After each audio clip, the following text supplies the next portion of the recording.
Ladies and gentlemen, welcome to Kingdom of Kodiak. I'm Kodiak. With me today, Prater, Xantcha, Alahiri Redthorn. How are you doing? Oh, our I'm all rules right. rep. Yep. Yeah. So this episode's gonna be a little bit different from in KOK than typical episodes. We're going to have a repeat guest, which we've had a couple. But specifically, we're going to talk about what's going on with new additions to V8. Xantcha want to just make sure that we got some of that information out there. It quick and dirty may not be the way we want to call the episode, but quick and dirty might be what the episode is. But Xantcha, before we get into there, let's get our bearings. Sorry, Sin. It is a repeat performance. I had to change up the bare necessities. Xantcha, what is your favorite spell in Amtgard? Wounding, probably wounding. Gummy's a close second. Okay. And you were on quite a while ago as part of the Valkyries. Yep. Has your opinion on bears changed or evolved? My opinion on bears has still been the same, in that I'm cool with them so long as they stay over there, and that there's a noted record of me being a dick to bears because I worked on a trail crew and I had to chase them away from my tent. Fair enough. Fair enough. A lot. I remember that story, and I was like very excited because of the things I've never got to do. Chase a bear is one of those things. So, okay. And So our last around. our last catching of our bearings. Sorry, Sin. What is your most memorable moment in Amtgard? Oh, geez. Probably when I was like 15, 16. One of the Sword Knights of Dragonspine was not having a good day with his team. Like, his team was just being a pain, and he got killed by an anti-paladin on the enemy team. And this was back in V7 when Undead Minion changed your team allegiance and said anti-paladin's like, hey man, you look like you're really not having a good time. And this person who grew up to be a Sword Knight at the time, they were not, but they were still one of the better fighters on the field. It's like, yeah, I'm not, dude. My team's just pissing me off. And the anti-paladin goes, well, would you like to be a gummy and go kill them all? And then he does. Just ended the game like that. I like how we kept that like coded and no names have been named for the safety of the people, and that's good. Okay, cool. Awesome. Going to your post, there was actually a question from Dak and Lee. Do you think the fun factor of Ravage plus wounding definitely and obviously outweighs the many other meta-friendly options available? I think that the flavor and fun of Ravage is what really makes that combo work. Me and Dak have talked about this before, but the syllables in the incantation for Ravage are not easy to say quickly. Like, they don't flow well to say quickly. And the end result is that Ravage wounding winds up being one of the less usable kill combos for Wizard. But I still see a lot of people use it because flavor-wise, it's really cool. It's I mark you for death, and now you die. Versus, oh, I froze you, and now I shatter frozen things. Or, oh, now I stopped you, and now I make the earth take stop things. So yes, Stacky, I think it's cool as heck. So for our newer players, that's like would be like a marking, like a hunter's mark in a D&D's term. And then I kill you. Yep. Okay. All right. Cool. All right. Well, Xantcha, we brought you on here so that you can give us some updates or some possible changes that's going on with V8 inside of a couple different categories. So without getting into them right away, how's it going? It's going all right. Yeah, it's going pretty good. I like working with the other rules reps. They all have their own. It's really fascinating just seeing where disagreements occur, because oftentimes where a disagreement occurs, it's not that like side A hates side B or something like that. It's that side A has encountered this like repeating thing in their field, and side B has never seen it on their field. So just that mix of opinions in different fields and stuff is really interesting. For example, when's the last time you had to factor mud into your battle game design? A lot of rules reps, they have to do it. Like Heron, I think. I don't know what kingdom. Northern Lights. Heron is the rules rep for Northern Lights. And she mentioned just the other day that like half the year their battle games have to account for mud in their design. And I'm just like, that's crazy, man. I never have to account for mud. Dust, sure. Wind, sure. Yeah. Okay, goat's heads maybe, but you know. Okay. Is there any other examples along those lines of where we're seeing some disagreements that maybe General Amcard should be aware of so that we can, be a little bit more lenient about those conversations? Specifically for Dragonspine, like from the perspective of a Dragonspiner talking to other people, is that armor gets used, it seems like, based on my experiences, it seems like armor is used more in other kingdoms than Dragonspine. Like, we are the least armor utilizing kingdom. I think there's a couple factors that play into that. I think one of them is that historically the Southwest is generally a poorer region of the country. But I think the Mhm. biggest factor that plays in is that we're really hot and nobody wants to wear armor. Like, I have 2-point cloth that I only wear in winter. No. Okay. That makes sense. I know that some of the discussions that have been on the table previously were the idea of using synthetic materials to make armor in replacement of having to wear full metal, Mm, and the benefits and whatnot of, like, yeah, it's lighter, but it's more cost effective. The thing that gets you when you're wearing armor is the heat, not necessarily the weight.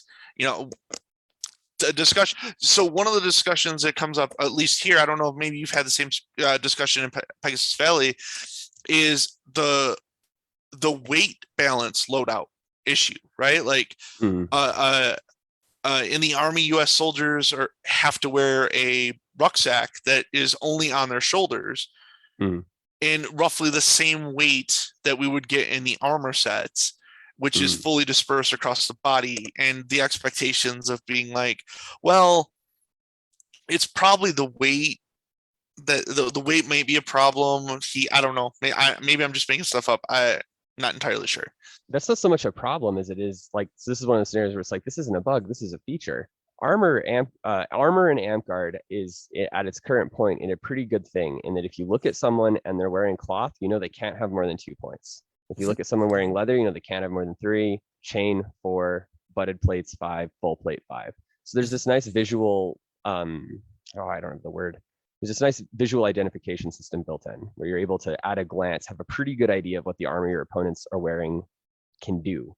And I think that that's something we should really try to preserve, because that also meshes well with the balancing factor of armor, which is more protective armor weighs more. And that's one of the biggest balancing factors in terms of how our armor is handled in Amtgard. And I think both of these factors are kind of responsible for a lot of hatred towards magic armor, because first problem with magic armor, you don't know how much armor they have looking at them.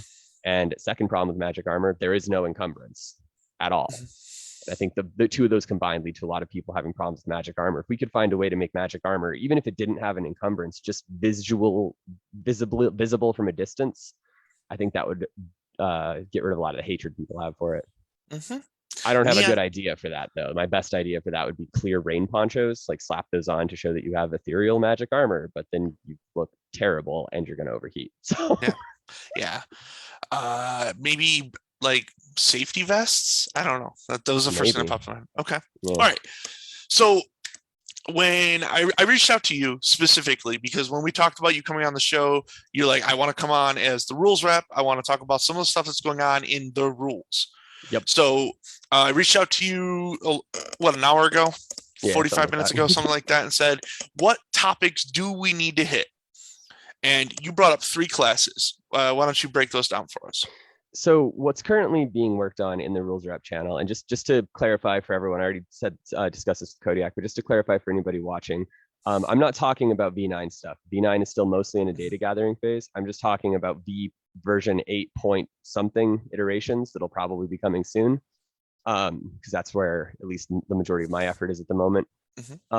So the 3 classes that are currently being talked about are anti-paladin and paladin, obviously, and then barbarian because it's very similar to them in terms of the overall power niche it has in the field. Like, all of those classes have 2 immunities, they'll have decent armor.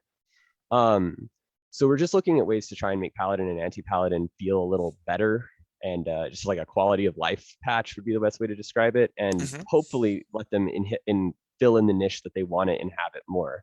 Because when the classes were locked, they had to go out of their way to keep them from actually filling a niche. Because if this class fills a niche that counters this build, but only knights can play this class, then it creates a balancing problem that spirals out.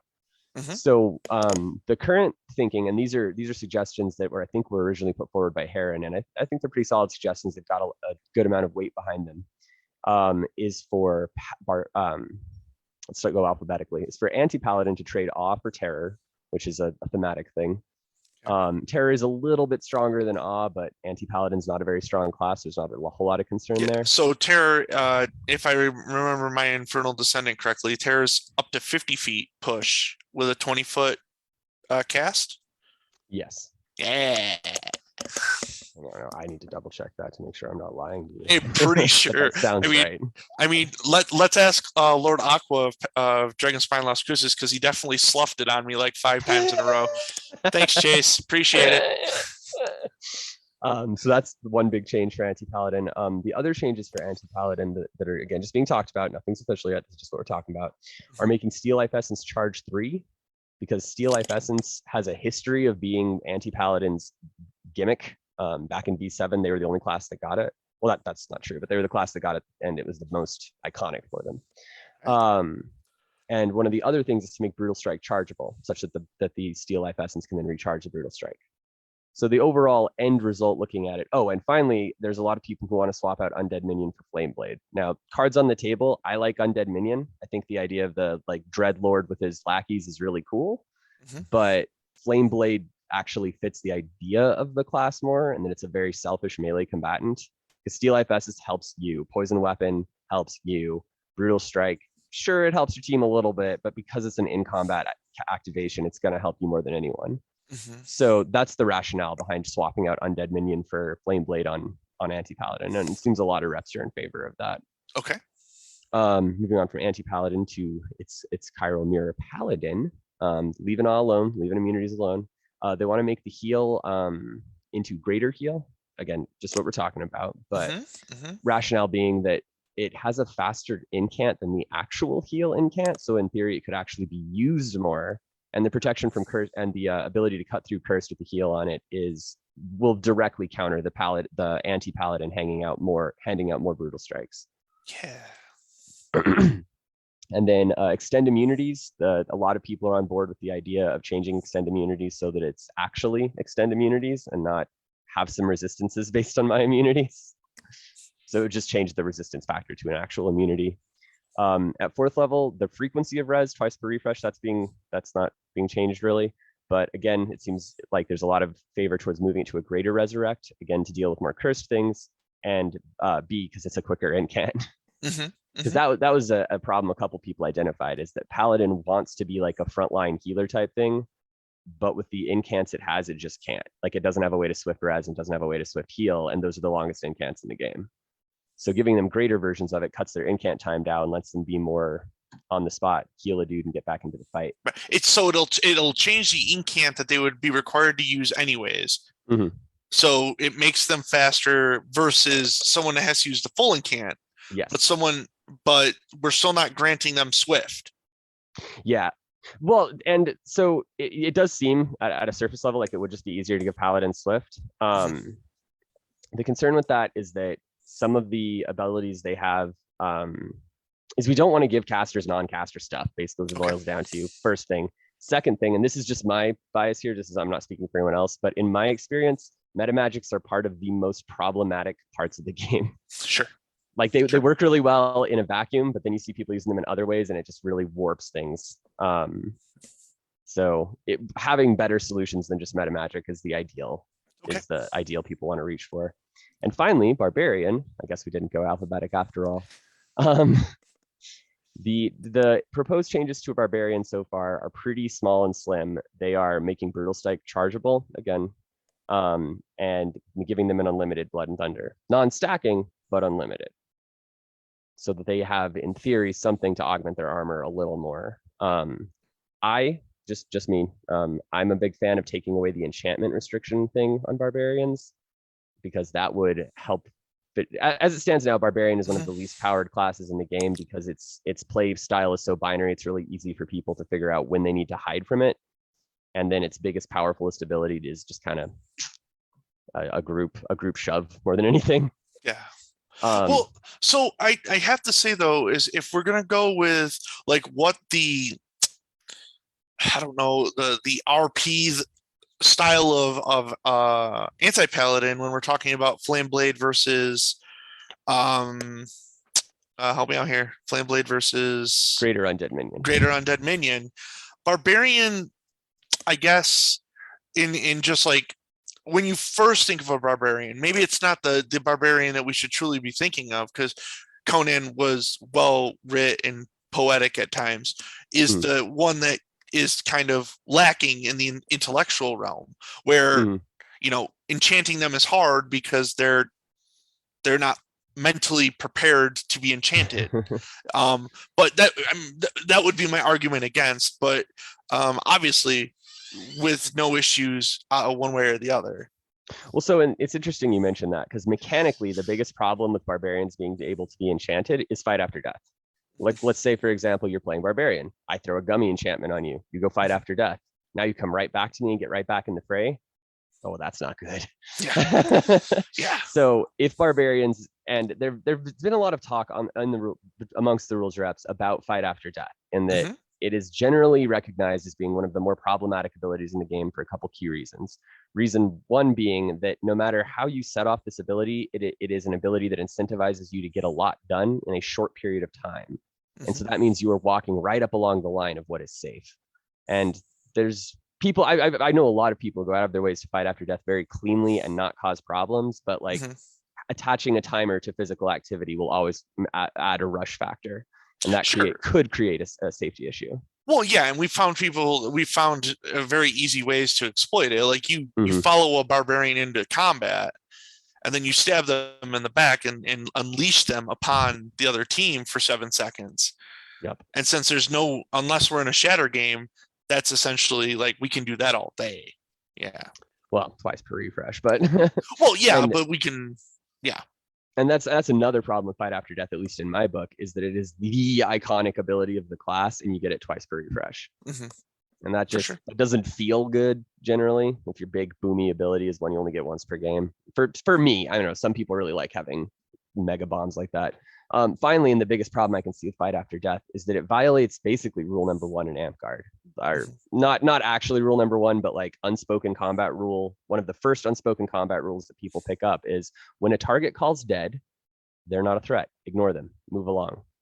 And Barbarian is the only class in the game, the only instance in the game where someone calls dead and you need to pay extra attention to them rather than less. Sure. Yeah. So those are just kind of the issues of fight after death. So we've had a lot of just general discussions about ways to change or augment fight after death so it's less problematic. I would love in my ideal future for fight after death to either be gone entirely or change to something that can be used effectively every life. Like in my perfect world of Amtgard, I hit a barbarian in the chest. They either die and stay dead, or they do some sort of on-death activation every single time I hit them in the chest. But it is tricky. And again, there's on top of all those mechanical concerns, there is the flavor and tradition concerns. The fight after death has been an ability barbarians have had forever, for as long as I can remember. I started playing when V7 was new and shiny, and people were talking about fight after death having been around for forever then. But what about instead of fight after death, fight till death? They scream it and they get 7 seconds of immunity where they can just throw shots. That would fix the death thing, but that still has the timer issue where Sure. Okay. they're still incentivized to move as quickly as possible. Okay. It again, and this is all just theory crafting. As far as changes that you're going to see in the lifespan of V8, fight after death is more than likely not being changed hardly at all. Like again, the only changes we're talking about at the moment for Barbarian are making Blood and Thunder unlimited and making Brutal Strike chargeable. Okay. Okay. So those are the three biggest things that we've been talking about, is just those three classes. There's been a lot of focus on Paladin and Anti-Paladin because they got opened up. So we've been trying to do a quality of life pass on them. And when they were opened up, they were, as I'm sure everyone has seen in the rulebook, it says, the black or white dragon. That was the provisional class identifier granted to them until the rules reps could figure something else out. But as of an internal poll, it looks like we're kind of / at a deadlock / enough people prefer symbols that it looks like it's just going to stay symbols for the time being. So we're working on clarifying what the symbols, like how they need to be displayed. So what it looks like it's leaning towards, no final changes, but what it looks like it's leaning towards is that in order to play either of these classes, you'll need to have a black or white dragon appropriate to the class that takes up at least a 5-inch by 5-inch area roughly and is visible from front and back. And a lot of us are leaning towards it being on the chest because there's a lot of people who've been making paladin, anti-paladin belt favors, and that has, at least in my park or in other rules reps parks, and a common complaint we're seeing with that is that when someone's charging at you, you can't see their belt favors. They're curled up, wrapped up in their legs. Sometimes the belt favors on their back, and it's worthless to you. So we're leaning towards requiring the symbol being displayed on both chest and back. Yeah, I definitely played in a park who has a sandbox or salt box battle game and approached someone with a desire to make them walk away, and they definitely then turned and showed me their. So it was like, I don't know. Yeah, belt favors are cool, but as a class identifier, they're not great. And personally, I prefer sashes to symbols. I think there's a lot of history with sashes in the game. Well, not a lot, but a good chunk of history of sashes in the game. But it seems like part of the reason that people are leaning towards symbols is because, one, it gives people an option for more creativity, which I'm not going to argue with. Sashes are not that creative. You can make sashes creative, absolutely, but this idea isn't. And secondly, because I've heard this conversation come up before, is players who are colorblind and are like, oh, hey, what did you do, or what class are you? And so symbols seem a good fix to that in the interim. My biggest concern with symbols is because I think they could be a good fix, but my biggest concern with symbols is has a couple points. I think two or three big concerns with it. Concern one is that symbols are very, symbols are very flexible. So for example, if I show you the Mortal Kombat dragon, you're like, oh yeah, that's a dragon, obviously. And then if I show somebody else a executor from Pokemon, that's also a dragon. It doesn't look like one though. So that's part of the problem you have, is that the idea of dragon is a pretty far-reaching concept. And if you go to the Wikipedia page, other archetypical examples of dragon would be the Lernian Hydra, which we don't think of hydras as just dragons, or Leviathan, which is depicted as either a sea serpent or a whale, depending on your version of the text. And we don't think of the other of those as dragons either. So hopefully nobody's going to try and really push it with really weird dragons, but time will tell. And my other concern with it is that dragons are kingdom heraldry. Like, how are you going to feel if somebody rolls up on you and they're like, hey, that black dragon on your tunic is really confusing people, even though you're playing scout? That black dragon confuses people and makes you think that they're anti-paladin. Take it off. Because I know my answer will be, if a Reeve tells me to remove my kingdom heraldry, is no, that's not happening. This is my kingdom. You can't tell me not to display my kingdom heraldry. That's madness. Yeah. That won't work. Yeah, exactly. So I think ultimately it won't be a huge issue, but I've pushed for ideas other than dragons, but the majority opinion is clearly in support of them, so I've dropped it at this point. Okay, all right. Yeah, it's just certainly leaning towards looking like black and white dragons will be the class identifiers for these classes for the foreseeable future. Yeah. So instead of, we could go tap into our DD lore, make one dragon silver and the other one 5-headed multicolored, and do Bahamut and Tiamat. And that actually touches on one of my biggest complaints with symbols as class identifiers, is that you are forcing flavor onto someone with the symbol for their class. So just for the sake of argument, let's say that the class symbol for ranger is a bow, or not ranger, sorry, for scout is like a campfire and a bow, because it's a scout. Well, some people want to play their scout as a hardened berserker who prowls the wilderness. Or let's say that the class symbol for barbarian is a battle axe. Some people play barbarian like a samurai. Like, the classes are designed to be really flexible, so that really at the end of the day, they're just a suite of abilities that you throw your own RP onto. And when you add symbols into the equation, that starts to augment people's how they want to portray their class.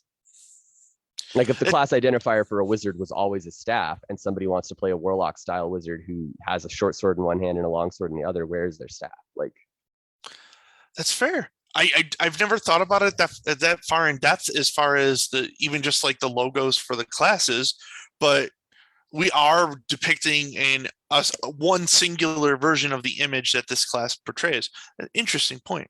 Okay. A further issue that comes with that is depending on what symbols you're using, symbols, good ones, get used a lot. So for example, a circle with a line bisecting it, that's the Greek letter phi. I have it tattooed on my body. It's my personal heraldry. Mhm. And it is used, if you go to the Wikipedia page for phi, in something like 70 different fields, meaning a different value in every field. Mhm. Um, and that's a really simple one.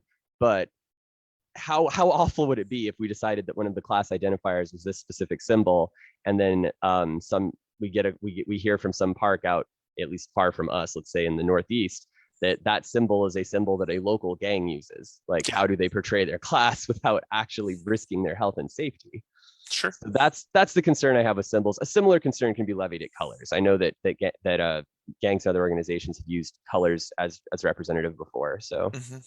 I'll own my bias. At a certain level here, I just like sashes because my brain's gotten really, really used to looking for that strip to determine what I'm up against. No, absolutely. I think that's a fair point to be made. When it was brought to the COM to discuss the idea of maybe using pink and what were we trying to do there for a second color? So Teal? I think those are the only colors that we really have left with our current assessment of the way the colors are broken up. But Mhm. like the biggest complaint that I hear with suggestions like that is that, one, some parks already use pink to denote something for their park, and Mhm. that's progress will happen. Like if a new class sash color is decided on, somebody's going to be sad about it. But ultimately, it's that pink could be really difficult for other people to tell from red or white. And like, my vision's been tested. I've never been diagnosed with color blindness or anything like that. Other than needing glasses, I have pretty decent vision. And I'll tell you straight up, I can't tell the difference between teal and light blue. Like, I can if I stare at it and I focus on it, but Sure. I'm not focusing on a color differential in a battle game. So Yeah. Well, and it's not just teal and light blue, it's teal, light blue, and green. yeah, Like yeah, that's a spectrum that you can be colorblind to. So, exactly. okay. All And right. apparently my brother is colorblind to that spectrum. So I'm not colorblind to it, but I got some of his genes. But that's kind of just a problem with our sashes ultimately as they pan out, is that, and without putting a color wheel in the rule book and defining the colors using that color wheel, we're out of sashes. There's just not room for new sashes. And I'm not opposed to that idea, just like putting a bunch of swatches in the rule book that's like, hey, this is the red you must be displaying if you're playing healer. This is the blue you must be displaying if you're playing bard. I think that would help and would help settle some weird edge case debates for people by thread that says, I'm trying to think of there's one example where this happened that I just felt straight up bad for the person because I was GMR at the time. They showed up and they had this sash that they'd bought and handmade. It was a macrame sash. It was very well made, and they'd made it with gold cord. They bought it from the distributor, marketed as gold thread, Mhm. and anyone looking at it was like, "Bro, that's a wizard sash." It's yellow. Yeah. Because gold and yellow are really similar, and depending on what company you're buying from, they may actually be the same tone. Mhm. So um, that's just a kind of where we're at with our sashes. We can either make a color wheel and assign more to that, or we can come up with symbols as a class identifier, something like that. Okay. Because as far as colors that you can just print, oh, it's a this color sash, and everybody more or less knows what you mean, we're out. Because Is there between orange and yellow, there's orange yellow, which is its own distinct color. That's what it's called on the color wheel, is orange yellow. But if we put orange yellow in the rule book, is anyone going to make a sash that's clearly distinct from archers and wizards? no, no. Is there been any talk with the rules reps about what an alternative to those two options are, or are we kind of stuck with either it's going to be a symbol or it's going to be a color, but man, neither one of them are super great. Well, as it stands now, we're working with symbols. We held an internal vote, and so the way that the rules reps votes work, if no option reaches a 75% support, then no option is taken. So the vote we were having was on alternate class identifiers, paladin or anti-paladin, and of the options presented, no option received over 75% support, which means it defaults to what it currently is, and what it currently is white and black dragon. Okay. So that is where we're currently at, and we'll probably stay for the rest of V8. Things could change, but that is what it looks like is going to be the ground that we're treading. Okay. All right. So um we we talked about all the classes that you had mentioned, and one of the things you wanted to make sure that was very obvious for everyone is if you have concerns, complaints, or ideas, you should be reaching out to Xantcha. That should go without saying. Absolutely. Yeah. Without saying. If Oh, you guys sorry. have any thoughts or feelings, opinions, or suggestions as far as rules balancing is concerned, please don't hesitate to reach out to me. You can reach me on Discord. You can reach me on Facebook Messenger.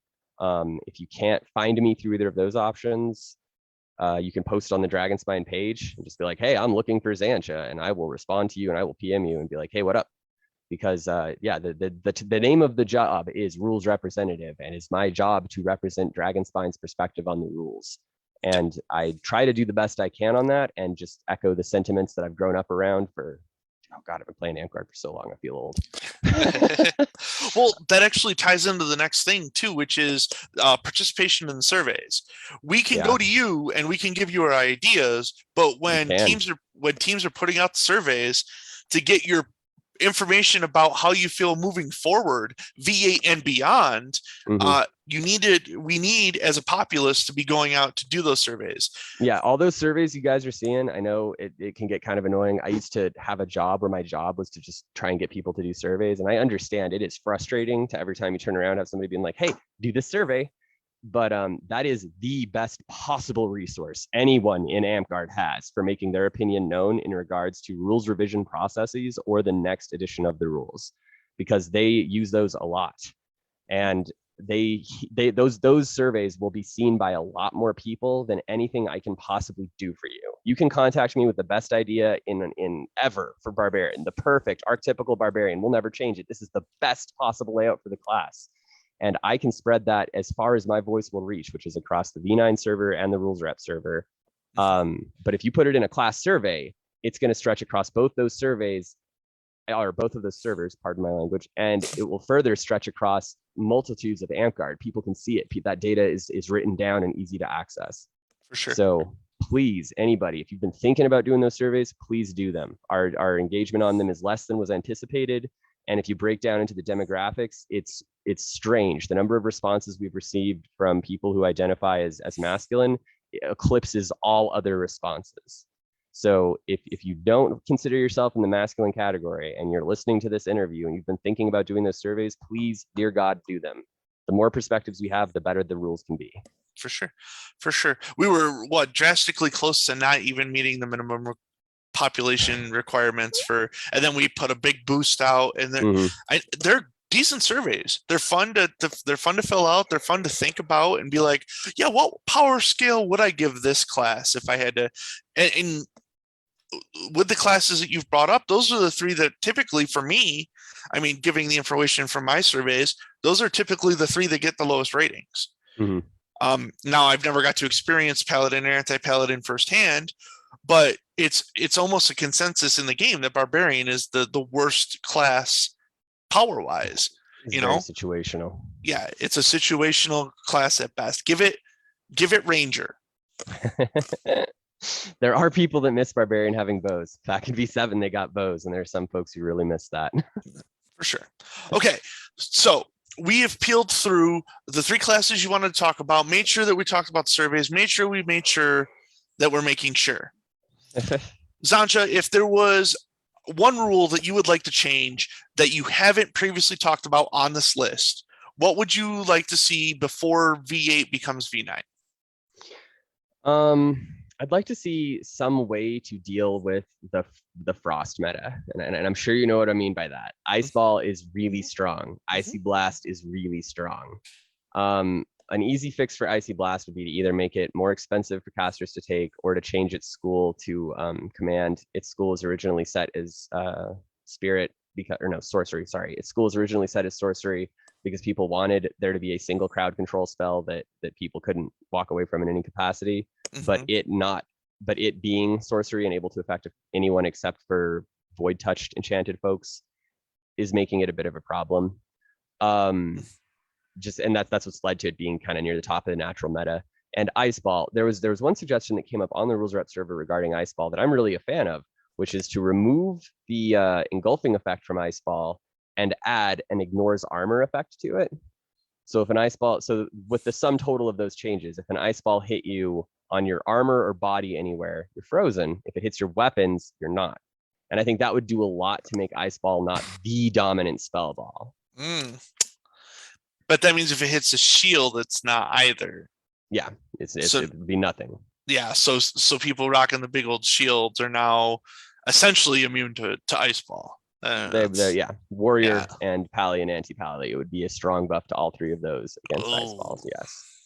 not a fan. Not a Yeah. fan. Well, I mean, it's fine. It's fine. And that's the eternal like balancing act that you've got to walk is like nobody wants crowd control in the game. Like if you're sitting there thinking about getting hit with it, you're like, but what if it just wasn't a thing? But when you're playing a caster, you're like, oh my God, thank God for crowd control. Yeah. Yeah. No, exactly. Um, okay. Well, Xantcha, if you don't have anything else, I've got two of the most serious questions you'll have to answer ever, Oh boy. and then we'll be saying our goodbyes. All right. Is there anything else you want to hit on the table? Um, it's been a pleasure, Dragonspine. I really enjoy filling this position for folks. So like, please don't feel hesitant to reach out to me and talk to me about the rules. It's something I genuinely enjoy doing. I've been a rules junkie since I was like 13 years old, and a friend was like, "Hey, have you tried this D&D game?" So I'm happy to talk about rules.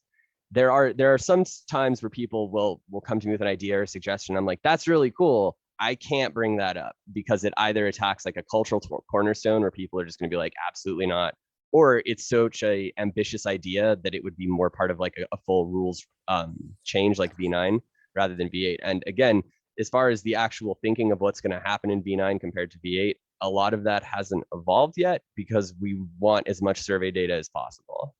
Sure. Okay. So again, anybody, please reach out to me if you have any ideas regarding the rules. I would be happy to talk to you about them.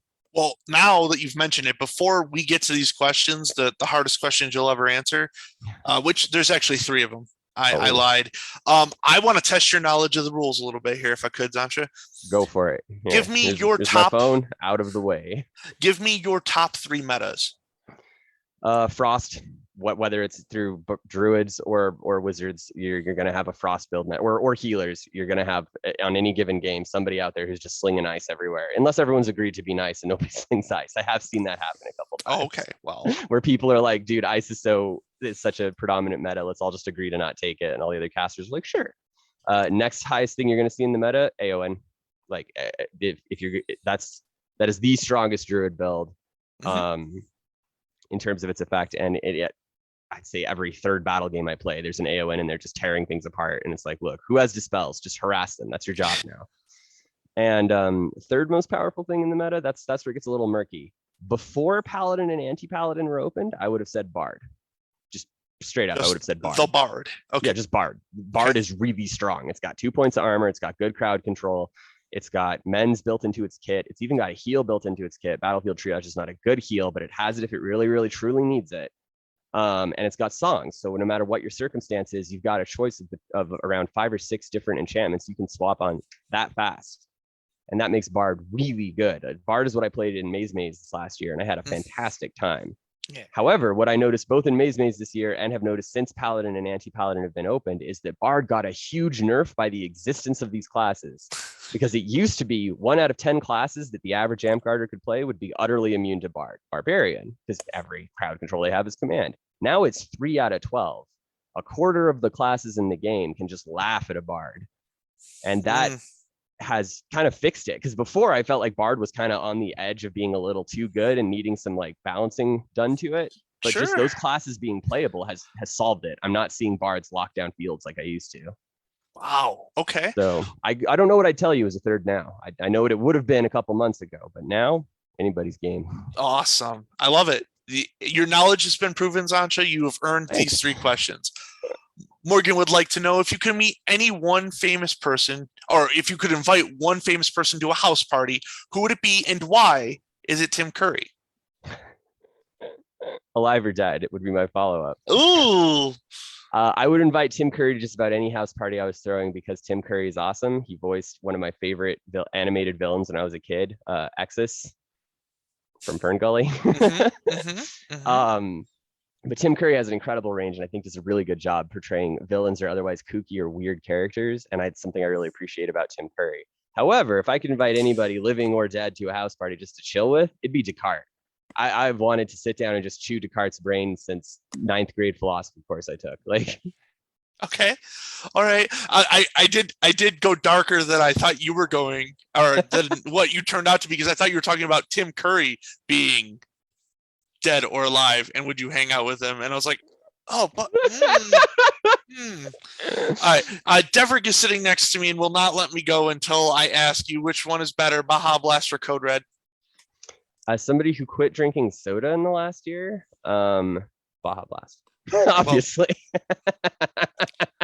Baja Blast, huh? Okay. Code Red just tastes like cough syrup, man. Okay. Well, you're wrong. You're wrong. Okay, that's fair. Everyone has a right to be wrong, and everyone who's against me right now is wrong. All right. Morgan would also like to know, what is the coolest animal to scale up to the size of a dinosaur? Coolest or most troubling? The coolest. Coolest. Okay. That's a good question, man. I think I think it'd be really cool to see like a triceratops sized like ferret or something like that. But Okay. again, that would be like deeply existentially troubling because ferrets will attack and kill, not even ferrets, just that entire family. Mustelid as a family just stands out to me, and that they are the most vicious mammals we've ever encountered. So the mustelid family includes ferrets, badgers, wolverines. And all three of these are animals where you're just like, no, I don't want to pick a fight with that. That's just too mean. So, I mean, seeing a ferret that big would be cool until it tore into your house trying to eat you, then it would suck. Fair enough. Okay. All right. Last question. Morgan asked it. If you were arrested publicly with no explanation, what would we assume you had done?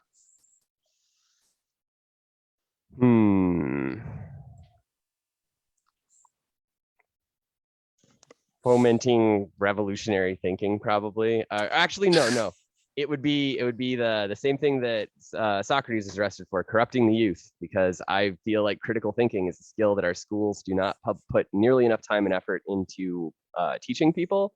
And so I will go out of my way to help anyone learn critical thinking that even hints that they might be interested in sharpening their critical thinking skills.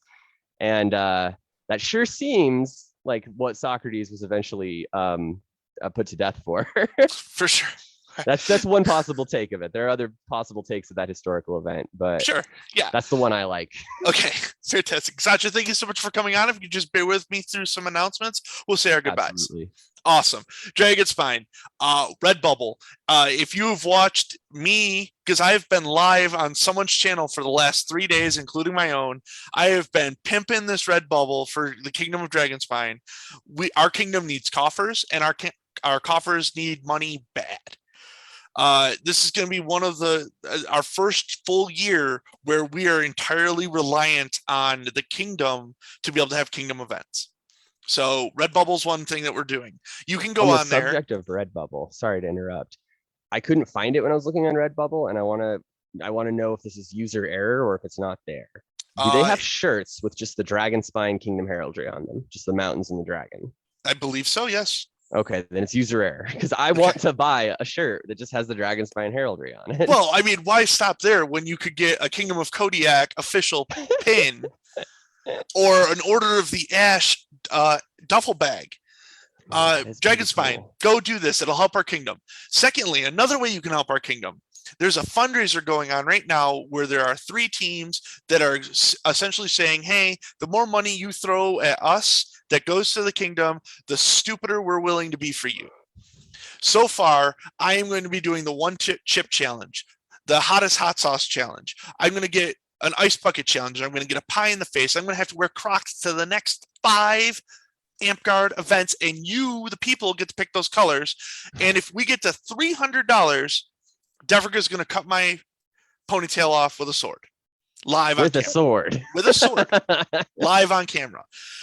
But there are 2 other teams. But Bearzilla's in the lead right now. So if if you really want to see hair get cut, donate to Bearzilla. 2, if you really like seeing your king, Redbeard, Stillhet, and Freya not win stuff, donate to Beardzilla. 3rd, Devrick's gonna have to wear a wig if I get my hair cut. So you can pull that off. But is it going to be made from the hair that was removed? I doubt it, because we'll probably donate it to some donation if we can find it in the same period of time. More sense. Yeah. for those of you who didn't know, I was just on the archives with Godric Gray. You can go watch that episode on his show, on his Facebook, or when it goes to YouTube. Last night, I was back on the Whack podcast. That show will be going up this week as well. I got a lot of my hot takes out of the way on someone else's shows so that I wouldn't get yelled at here. I think that's everything. No, it's not. It's not even close. Dragon's fine. We're still looking for someone to put a bid in for mid-rain. I understand. There's a chance we're not going to meet in person for mid-rain. I get it. Okay. But if we don't have a bid for mid-rain and we do meet in person, the kingdom with no money is not going to be able to fund it. So we're going to have mid-rain online anyways. See how that kind of works? So go ahead, put a mid-rain bid in. While you're thinking about it, also consider putting an end-rain bid in, because if we don't play mid-rain, there's still a really good chance we might meet for end-rain. Fingers crossed. Get your boosters. Mine's Friday at lunch, so I'll be all boosted up. I'll be able to play and do all the things. Anyways, I think that's all my announcements. It's not. I lied. Go to Kingdom of Kodiak's show on YouTube and watch those episodes. Go to the archives on YouTube. Go to the Whack podcast. There is conversations being had right now between all of those showrunners and Hogman about meeting up at Keep and doing a live broadcast together. Cool. But we want to know the people want it, and how you can tell us that you want it is by watching our shows. Xantcha, that is everything. Thank you so much for coming on today. Yeah, of course. Thanks for having me. Amazing as usual. And hey, 48 minutes. We kind of still made it work. Look at that. Yeah. Fast and dirty, and yet it made a full length. fast and dirty, but two people who love to talk are on. So yeah. All right. Well, I cannot wait to see you in person again. It's been a minute. It's Yep. Maze. I think it's been a minute. Yeah. You stay safe. Of course. All right. And until next week, this has been Kingdom of Kodiak, and I'm Kodiak. Right. Before Goodbye. we go, everybody. Oh. Oh, did you pause it? Nope. Oh, okay. So before we go, everybody, again, remember, please do those surveys. And please, if you have any input that you want me to represent, please talk to me. Hit me up on Facebook, hit me up on Discord. Those are the two easiest ways to get me, but there are others. All right. Okay. Thank you, Dragonspine. All right. I'm going to do my outro again.